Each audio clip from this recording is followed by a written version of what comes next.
কি রে শুভ্রতা, তোকে কি বিয়ে টিয়ে দেবে না নাকি? আচমকা শুভ্রের কণ্ঠ শুনে চমকে ওঠে শুভ্রতা। শুভ্র হচ্ছে শুভ্রতার মামাতো ভাই। শুভ্রতা পিছন ফিরে শুভ্রের দিকে তাকিয়ে দেখে শুভ্র বুকে আড়াআড়িভাবে দুই হাত দিয়ে দরজার সাথে হেলান দিয়ে দাঁড়িয়ে আছে। এক পা মেঝেতে আর এক পা দরজায়। মুখে লেগে আছে মিষ্টি হাসি। শুভ্রতা ভ্রুকুচকে বলল, আপনি হঠাৎ করে আমার বিয়ে নিয়ে ভাবতে গেলেন কেন? আপনার কি আর কোনো কাজ কাম নেই নাকি? সবসময় আমার পিছনে কেন লেগে থাকেন? শুভ্র দরজা থেকে সরে শুভ্রতার সামনে এসে বসল। শুভ্রতার হাত থেকে মেহেদিটা নিয়ে শুভ্রতার হাতে নকশা করতে করতে আফসোসের কণ্ঠে বলল, তোর বিয়ে নিয়ে তো আমাকেই ভাবতে হবে। তোর বাপ তো তোর বিয়ের কথা মুখেই আনছে না। বিয়ে ছাড়ার কতদিন থাকবো বলতো? শুভ্রতা কিছুক্ষণ চুপ থেকে শুভ্রর কথার মানে খুঁজতে লাগলো। কিছু বুঝতে না পেরে নিরাশ হয়ে শুভ্রকে বলল, আপনি আমার বিয়ের কথা বলছেন নাকি আপনার বিয়ের কথা বলছেন? শুভ্র ফটাফট জবাব দিল, তোর বিয়ে আর আমার বিয়ে একই তো কথা। তোর বিয়ে না হলে আমার বিয়ে হবে না, আর আমার বিয়ে না হলে তোর বিয়ে হবে না, বুঝেছিস? শুভ্রের পেঁচানো কথার অর্থ শুভ্র বুঝতে না পারায় মাথা দুই দিকে নাড়িয়ে বলল, না, বুঝিনি। শুভ্র ধমকের স্বরে বলল, হ্যাঁ, তা বুঝবি কেন? দুনিয়ার সবার কথা বুঝিস, আমার কথা বোঝার সময় তোর মাথায় ঘিলো থাকে না। শুভ্রের কথায় ফট করে খেপে গেল শুভ্রতা। হিংস্র বাঘিনীর মতো বলল, আপনি ছাড়া দুনিয়ার কেউই জিলিপির মতো পেঁচানো কথা বলে না। আপনি একমাত্র ব্যক্তি যে সবসময় শুধু পেঁচিয়ে পেঁচিয়ে কথা বলে। শুভ্র মাথায় হাত দিয়ে বলল, হ্যাঁ, আমি নাকি জিলিপির মতো পেঁচানো কথা বলি? আমার নামে এত বড় মিথ্যা অভিযোগ? মিথ্যা কি বললাম? আপনি বলুন, আমার বিয়ে না হলে আপনার বিয়ে হবে না, আবার আপনার বিয়ে না হলে আমার বিয়ে হবে না। এটা কেমন কথা? আমার বিয়ের সাথে আপনার বিয়ের কিসের সম্পর্ক? শুভ্র অভিজ্ঞদের মতো করে বলল, আছে আছে, তোর বিয়ের সাথে আমার বিয়ের গভীর সম্পর্ক আছে। তোকে তো আমার গলায় ঝুলতে হবে। শুভ্রতা সন্দিহান দৃষ্টিতে তাকিয়ে বলল, আপনার গলাটি কি গাছ, আর আমাকে কি আপনার বাদর মনে হয় নাকি যে আমি আপনার গলায় ঝুলবো? শুভ্রতার কথায় শুভ্র হাসবে নাকি কাঁদবে কিচ্ছু বুঝতে পারছে না। শুভ্র শুভ্রতার চোখের দিকে তাকিয়ে বলল, আম্মু সব সময় বলে তুই নাকি বুদ্ধিমতী। এই প্রথম মনে হচ্ছে আমার আম্মুর কথা ভুল। তোর মাথায় বুদ্ধির বও নেই। শুভ্রতা বরাবরই শুভ্রের সামনে কিচ্ছু বলতে পারে না এবং বুঝতেও পারে না, তাও জোর গলায় বলল, আপনি আমাকে যা ইচ্ছে তা বলতে পারেন না। আমার বুদ্ধির কি দেখেছেন আপনি? বুদ্ধির কোনো আকৃতি আছে বলে তো আমার জানা ছিল না, তোর কাছে প্রথম শুনলাম। আচ্ছা, বুদ্ধির কি দেখাবি দেখা? শুভ্রতা নিজের কথায় নিজেই ফেঁসে গেল। শুভ্রের কথায় কি উত্তর দেবে ভেবে পাচ্ছে না। শুভ্র মুখ টিপে হেসে বলল, কি হলো দেখা? শুভ্র আবারও বলল, আহারে বেচারি শুভ্রতা, বলেই হেসে উঠল। শুভ্র শুভ্রতার হাতে মেহেদিটা দিয়ে বলল, দেখ তো মেহেদি ডিজাইনটা কেমন হয়েছে? শুভ্রতা হাতের দিকে তাকালো। সত্যি শুভ্র অনেক সুন্দর করে মেহেদি দিয়েছে। শুভ্রতা শুভ্রের দিকে তাকিয়ে বলল, আপনি যে এত সুন্দর করে মেহেদি দিতে পারেন আগে তো জানতাম না। শুভ্র শুভ্রতার কানের কাছে মুখ নিয়ে ফিসফিস করে বলল, আরো অনেক কিছুই তোমার অজানা শুভ্রাণী। তোমাকে আমি আমার রাজ্যে রানী করে খুব শীঘ্র নিয়ে যাব। তখন আর তোমাকে এইভাবে জিলিপির মতো পেঁচিয়ে কথা বলতে হবে না। সোজা সাপটাভাবে বললে সবকিছু বুঝব। শুভ্রের কথায় শুভ্রের বুক ধুকফুক করছে। মনে হচ্ছে বুকের ভিতর কেউ ঢোল পেরাচ্ছে। হার্টবিট দ্রুত গতিতে লাফাচ্ছে। তখন অনাকাঙ্ক্ষিতভাবে রুমে প্রবেশ করে নিশি। নিশি শুভ্রতার চাচাতো বোন। বছর দুয়েক আগে নিশির বাবা মা রোড অ্যাক্সিডেন্টে মারা যায়। তখন থেকেই শুভ্র তাদের সাথে থাকে। নিশি শুভ্রকে উদ্দেশ্য করে বলল, ভাইয়া, এসব কিন্তু ঠিক না। দরজা খুলে রেখে এসব কি করছেন? আমার জায়গায় যদি বড় আম্মু আসতো, কি করতেন তখন? শুভ্র শুভ্রতার থেকে এক হাত দূরে সরে বলল, কি আর করতাম, তখন ফুপি আমার মনের কথা বুঝতে পেরে তার মেয়েকে আমার হাতেই তুলে দিতেন। নিশি মুচকি হেসে শুভ্রতার পাশে বসে বলল, মানিকের কি করলেন? মানিক বেশ কয়েকদিন ধরে শুভ্রতাকে বিরক্ত করছিল। শুভ্র মোবাইল বের করে একটা ভিডিও ওপেন করে এবং নিশি ও শুভ্রতার সামনে ধরল। ভিডিওটা দেখা যাচ্ছে মানিক কান ধরে উঠবোস করছে আর মানিকের চারপাশে ছোট ছোট বাচ্চারা হাসছে। ভিডিও দেখে নিশি হাসতে হাসতে বলল, বেশ হয়েছে। শুভ্রতা করুণ সুরে শুভ্রকে বলল, ছোট ছোট বাচ্চাদের সামনে এভাবে অপমান না করলেও পারতেন। ওর ভাগ্য ভালো যে আমি ওকে প্রাণে মারিনি। যে আমার অধিকারের দিকে চোখ তুলে তাকাবে তাকে আমি খুন করে ফেলব, বুঝলে শুভ্রাণী? রাত 2টায় শুভ্রতার ফোনটা বেজে উঠল। শুভ্রতা আর নিশি ঘুমে আচ্ছন্ন ছিল। হঠাৎ ফোনটা বেজে ওঠায় শুভ্রতা ঘুম ঘুম চোখে পিটপিট করে তাকিয়ে ফোনটাকে হাতের মধ্যে নিল। নাম্বারটাকে না দেখে কল কেটে আবারও চোখ বন্ধ করে ঘুমিয়ে পড়ল।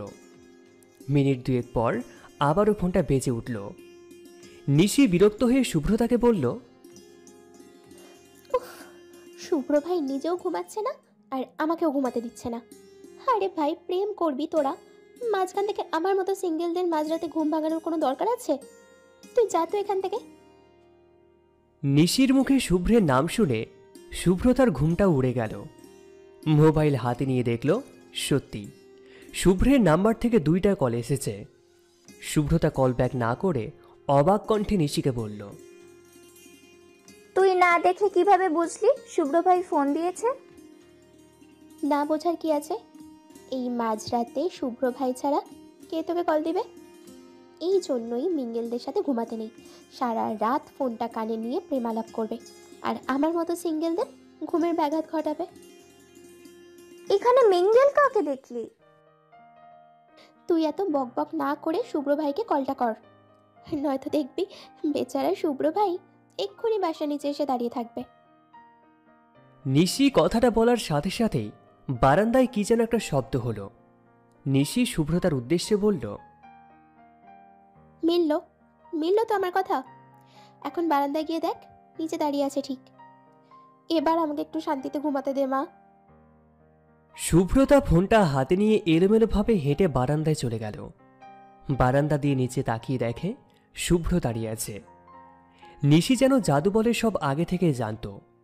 শুভ্র বারান্দায় শুভ্রতাকে দেখে শুভ্রতার নাম্বারে কল করল। শুভ্রতা কল রিসিভ করে কানে দিতেই শুভ্র বলল, এত ঘুম কিসের তোর? আমি আমাদের বাসা থেকে তোদের বাসা নিচে চলে আসলাম, তাও তোর ঘুম ভাঙছে না? এমন ভাবে বলছেন যেন আপনাদের বাসা থেকে আমাদের বাসা মাইল মাইল দূরে। মাত্র তো 5 মিনিট লাগে আমাদের বাসায় আসতে। 2বার কল দেওয়ার পরও তোর ঘুম ভাঙছে না? একবার ভাবতো কি সাংঘাতিক ঘুম তোর। আপনি কেন মাঝরাতে আমার ঘুম ভাঙাচ্ছেন? আপনার ইচ্ছে হলে আপনি সন্ধ্যা, রাত, মাঝরাত, ভোর রাত যখন ইচ্ছে জেগে থাকেন। আমাকে কেন ঘুম থেকে জাগাচ্ছেন? মাঝরাতে বাসার সামনে এসে দাঁড়িয়ে আছেন, এসব পাগলামি করার কারণ কি? শুভ্র মুচকি হেসে বলল, জানো তো শুভ্রাণী, ভালোবাসা মানুষকে পাগল করে দেয়। কারো ভালোবাসায় একবার আসক্ত হয়ে গেলে আর ফিরে আসা যায় না। হঠাৎ করে পাগলামি করতে ইচ্ছে করে, হঠাৎ করেই প্রিয় মানুষটাকে দেখতে ইচ্ছে করে। আমি আমার শুভ্রাণীতে মারাত্মকভাবে আসক্ত হয়ে পড়েছি। কথাটা শুনেই শুভ্রতার মনে একটা অজানা অনুভূতি বয়ে গেল। এমন অদ্ভুত অদ্ভুত কথা কোথায় পান আপনি? শুভ্র হাসতে হাসতে বলল, অদ্ভুত কথা না শুভ্রাণী, একবার শুভ্রের প্রেমে আসক্ত হয়ে দেখ, পৃথিবীর সমস্ত সুখ শুভ্রের মাঝেই খুঁজে পাবে।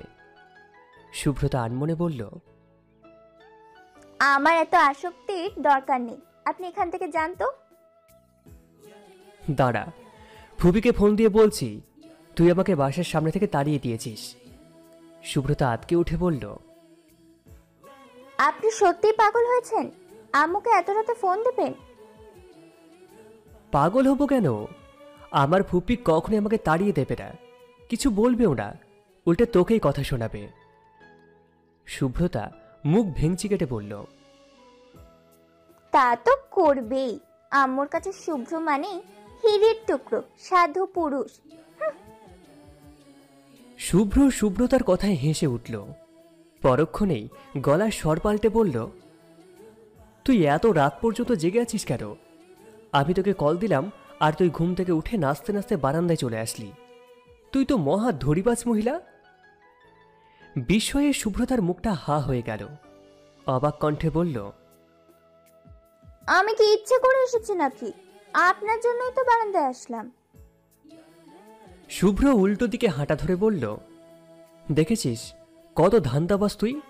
এখন সব দোষ আমার উপর চাপিয়ে দিচ্ছিস। এখন রুমে গিয়ে চুপচাপ ঘুমিয়ে পড়বি। আমি বাসায় যাচ্ছি। তোর জন্য আজকে আমাকে এত রাত পর্যন্ত জেগে থাকতে হলো। তুইও ঘুমা আর আমাকেও ঘুমোতে দে। Good night. কথাগুলো বলে ফট করে শুভ্র কলটা কেটে দিল। শুভ্রতা কিছুক্ষণ নির্বাক হয়ে দাঁড়িয়ে থেকে মোবাইলের দিকে তাকিয়ে বলল, কি অসভ্য লোক রে বাবা! নিজে আমাকে ঘুম থেকে তুলে আনলো, আবার নিজেই আমার উপর দোষ চাপিয়ে ঘুমাতে গেল। শুভ্রতা রুমে গিয়ে নিশির পাশে শুয়ে পড়ল। বেশ কিছুক্ষণ পর ঘুমিয়ে পড়ল।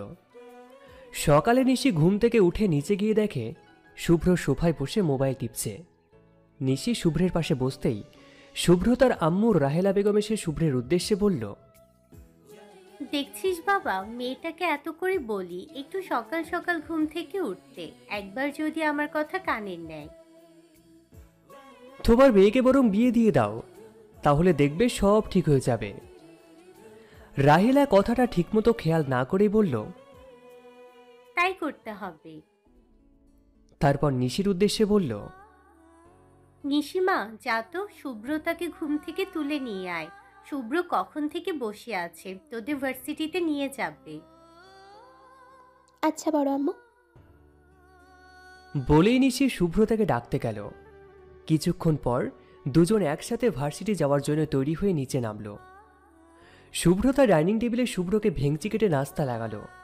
নাস্তা শেষ করে তিনজন ভার্সিটির উদ্দেশ্যে বের হলো। শুভ্র ভার্সিটি আসতেই শুভ্রের ফোনটা বেজে উঠল। মোবাইলের স্ক্রিনে ভেসে উঠল নিশাতের নাম্বার। শুভ্রর একমাত্র বেস্ট ফ্রেন্ড নিশাত। শুভ্র কল রিসিভ করতেই নিশাত উৎকণ্ঠে উপাস থেকে বলে উঠল, কিরে মামা, শুনলাম তুই নাকি দুজন সুন্দরী রমণী নিয়ে ভার্সিটি গেছিস? শুভ্র খানিকটা ভ্রুকুচকে বলল, তুই গোয়েন্দাগিরি শুরু করলি কবে থেকে রে? দূর বেটা, কথা করে লাভ নেই। তোর সাথে রমণীগুলো কি? একজন যদি তোর শুভ্রানী হয়, আরেকজনকে? নিশাত শুভ্রতাকে আগে থেকে চেনে, কিন্তু নিশির কথা তার অজানা। শুভ্রতার বোন। তোকে এতদিন ধরে বলছি আমার একটা ব্যবস্থা করে দিতে। শালা তুই তো আমার কোনো কথা কানেই নিচ্ছিস না। তুই ভার্সিটির সামনেই তারা, তোকে আমি সত্যি সত্যি আমার শালা বানাবো। নিশাত কল কাটতেই শুভ্রতা বলল, আপনি চলে যান, আমরা তো ক্লাস করতে যাই। শুভ্র ঘড়ির দিকে তাকিয়ে দেখল ক্লাস শুরু হতে আরো 20 মিনিট বাকি আছে। শুভ্র শুভ্রতার উদ্দেশ্যে বলল, ক্লাস শুরু হতে আরো 20 মিনিট বাকি আছে, চুপচাপ এখানে দাঁড়িয়ে থাক। শুধু শুধু এখানে দাঁড়িয়ে থেকে কি করব? এত কথা বলিস কেন? দাঁড়িয়ে থাকতে বলছি, দাঁড়িয়ে থাক। শুভ্রতা আর কথা বাড়ালো না, যদিও কথা বাড়িয়ে আর কোনো লাভ নেই। শুভ্র তো শুভ্রই, একবার যেটা বলবে সেটা সে করবেই। দেখতে দেখতে 15 মিনিট চলে গেল। শুভ্রতা বিরক্ত হয়ে বলল, 5 মিনিট পরেই ক্লাস শুরু হয়ে যাবে। আপনার জন্য এখানে দাঁড়িয়ে দাঁড়িয়ে ক্লাসটা কি মিস করব নাকি? শুভ্র ঘড়ির দিকে তাকিয়ে রাস্তায় উকি দিল, কিন্তু নিশাতকে দেখতে পেল না। তাই শুভ্র তাকে বলল, আচ্ছা যা। শুভ্রের অনুমতি পেয়ে শুভ্রতা আর নিশি ক্লাসের দিকে হাঁটা শুরু করল। কিছু পথ যেতেই শুভ্র বলল, নিশি এদিকে আয়। নিশি শুভ্রের সামনে আসতেই শুভ্র কিছু বলতে যাচ্ছিল। নিশি শুভ্রকে থামিয়ে হেসে বলল, ভাইয়া, আপনার তো ওই একই কথা যে নিশি আমার শুভ্রানীকে দেখে রাখিস, কোনো ছেলে যাতে ওর আশেপাশে না আসে। সব সময় আপনার এই কথাগুলো শুনতে শুনতে এটা আমার রুটিন হয়ে গেছে। কথাটা বলেই নিশি হেসে উঠল। নিশির সাথে তাল মিলিয়ে হেসে উঠল শুভ্র। দূর থেকে শুভ্রতাকে হাসতে দেখে শুভ্রতা মনে মনে বলল, এই লোকটা এত কিউট করে হাসে কেন? ওনাকে দেখলেই মেয়েরা ফিদা হয়ে যায়। এভাবে হাসতে দেখলে তো কথাই নেই, ওনার জন্য পাগল হয়ে যাবে। শুভ্রতা আশেপাশে তাকিয়ে দেখল কেউ শুভ্রের দিকে তাকিয়ে আছে কিনা। তখন দেখতে পেল একটা মেয়ে গেটের দিকে হেঁটে যাচ্ছে। শুভ্রতার কেন যেন মনে হলো মেয়েটা শুভ্রের কাছে যাচ্ছে। শুভ্রতা মেয়েটার সামনে গিয়ে দাঁড়ালো। হঠাৎ শুভ্রতা মেয়েটার সামনে গিয়ে দাঁড়াতেই মেয়েটা থতমত খেয়ে গেল। শুভ্রতা গম্ভীর গলায় বলল, তুমি আমার জুনিয়র না? জি আপু। ওইদিকে কোথায় যাচ্ছ? মেয়েটা হাতের ইশারায় শুভ্রকে দেখিয়ে বলল। শুভ্র ভাইয়ের কাছে। শুভ্রতা রাগী কণ্ঠে বলল, কেন? ওনাকে দেখেই বুঝে ক্রাশ খেয়েছো? এখন নিশ্চয়ই ওনার সামনে গিয়ে প্রেম নিবেদন করবে। ভার্সিটিতে কি এসব করার জন্য আসো? শুভ্রতা এক নাগারে কথাগুলো বলে শুভ্রকে দেখিয়ে বলল, ওই যে সুদর্শন পুরুষটাকে দেখতে পাচ্ছ, আমি ওনার গার্লফ্রেন্ড। শুভ্রতার আগের মাথায় এতগুলো কথা বলে ফেলল। মেয়েটা শুভ্রের নাম জানল কিভাবে এটাও জিজ্ঞাসা করল না। মেয়েটা বলল, আপু আমি। মেয়েটার কথা শেষ না হতেই শুভ্রতা মেয়েটাকে থামিয়ে বলল, চুপ, কিচ্ছু শুনতে চাই না আমি। এখন সোজা ক্লাসে যাও। মেয়েটা আর কিছু কথা না বলে চলে গেল। নিশি ফিরে এসে শুভ্রতা ও নিশি ক্লাসে গেল। নিশাদ শুভ্রকে ফোন দিয়ে বলল, আমি একটা কাজে আটকে পড়েছি, তাই যেতে পারিনি। বিকেলে শুভ্র শুভ্রতাকে ফোন দিয়ে বলল, শুনলাম তুই নাকি আমার গার্লফ্রেন্ড। হঠাৎ শুভ্র ভাইয়ের মুখে এমন প্রশ্ন শুনে আমি অবাক হয়ে গেলাম। অবাক কণ্ঠে জিজ্ঞেস করলাম, আমি কেন আপনার গার্লফ্রেন্ড হতে যাব? তুই তো বড্ড ভেলকি বাজবে। আমার মান সম্মান ইজ্জত সবকিছু তিলে তিলে শেষ করে এখন এমন ভাব করছিস যেন কিচ্ছুই জানিস না। শুভ্রতা শুভ্রের কথার আগামাথা কিছু বুঝতে না পেরে বলল, আমি কিভাবে আপনার মান সম্মান ইজ্জত শেষ করলাম? আপনার মান সম্মান ইজ্জত শেষ করে আমার কি লাভ হবে? ভার্সিটির সবার সামনে তোকে আমার গার্লফ্রেন্ড দাবি করছিস, আর এখন এখন আমার কাছে ভাওতাবাজি করছিস। ভাবা চাই কত সাংঘাতিক তুই। শুভ্রতা ক্ষুণ্ণ গলায় বলল, তখন থেকে কি আজে বাজে কথা বলছেন? আমি কেন ভার্সিটিতে আমাকে আপনার গার্লফ্রেন্ড দাবি করব? গার্লফ্রেন্ড কথাটা মাথায় আসতেই শুভ্রতার সকালের কথাটা মনে পড়ল। এতক্ষণ ক্ষুণ্ণ স্বরে কথা বললেও এখন গলা শুকিয়ে আসছে। শুভ্রতা জিভ দিয়ে ঠোঁট ভিজিয়ে মেকি হেসে বলল, আপনাকে কে বলল আমি আপনাকে আপনার গার্লফ্রেন্ড দাবি করেছি? আমি যে একটা মেয়েকে প্রাইভেট পড়াতাম, ওই মেয়েটাকে তুই বলেছিস তুই আমার গার্লফ্রেন্ড। ভাবতে পারছিস ছাত্রীর কাছে তোর জন্য আমাকে কিভাবে লজ্জায় পড়তে হলো? শুভ্রতা লজ্জায় কিচ্ছু বলছে না, প্রচুর লজ্জা পাচ্ছে শুভ্রতা। শুভ্রতা মনে মনে বলল, কেন যে তখন ওই কথাটা বলতে গেলাম। শুভ্র মুচকি হেসে ফিসফিস করে শুভ্রতাকে বলল, শুভ্রানী, তুমি কিন্তু ভারী অন্যায় করেছ। তোমার লজ্জা পাওয়া মুখশ্রী দেখার অধিকার শুধুমাত্র আমার। তুমি আমাকে সেই অধিকার থেকে বঞ্চিত করেছ, এটা তো মানা চায় না। এর জন্য তোমাকে কি শাস্তি দেওয়া যায় বলো তো? শুভ্রের কথায় শুভ্রতার দ্বিগুণ লজ্জায় গাল দুটো লাল হয়ে গেল। শুভ্রতার লজ্জা পাওয়া দেখে প্রকৃতি যেন বলছে, শুভ্রতাকে শুভ্রের সামনে লজ্জায় মানাই। শুভ্রতা লজ্জা পাবে, আর শুভ্র শুভ্রানীর লজ্জা পাওয়া মুখ মন ভরে দেখবে। শুভ্রের আম্মু শুভ্রতাকে ফোন দিয়ে বলছে নিশিকে নিয়ে শুভ্রতের বাসায় যেতে। সন্ধ্যার কিছুক্ষণ আগেই শুভ্রতা ও নিশি শুভ্রতের বাসায় গেছে। শুভ্র তখন বাসায় ছিল না। রাত 11টায় শুভ্রতা ও নিশি ছাদে ছিল। তখনই শুভ্র নিশাদকে নিয়ে বাসায় আসে। শুভ্র ও নিশাদ একসাথেই ছিল। শুভ্র নিশাদকে এক প্রকার জোর করেই বাসায় নিয়ে আসে। শুভ্র নিশাদকে শুভ্রের আম্মুর সাথে দেখা করাতে নিয়ে যায়। নিশাদ শুভ্রের আম্মুর সাথে কথা বলছে, তাই শুভ্র রুমে চলে যায় গোসল করার উদ্দেশ্যে। বেশ রাত হয়ে যাওয়ায় শুভ্রতা নিশিকে বলল, চলো রুমে যাই। তুই যা, আমি কিছুক্ষণ পর যাব।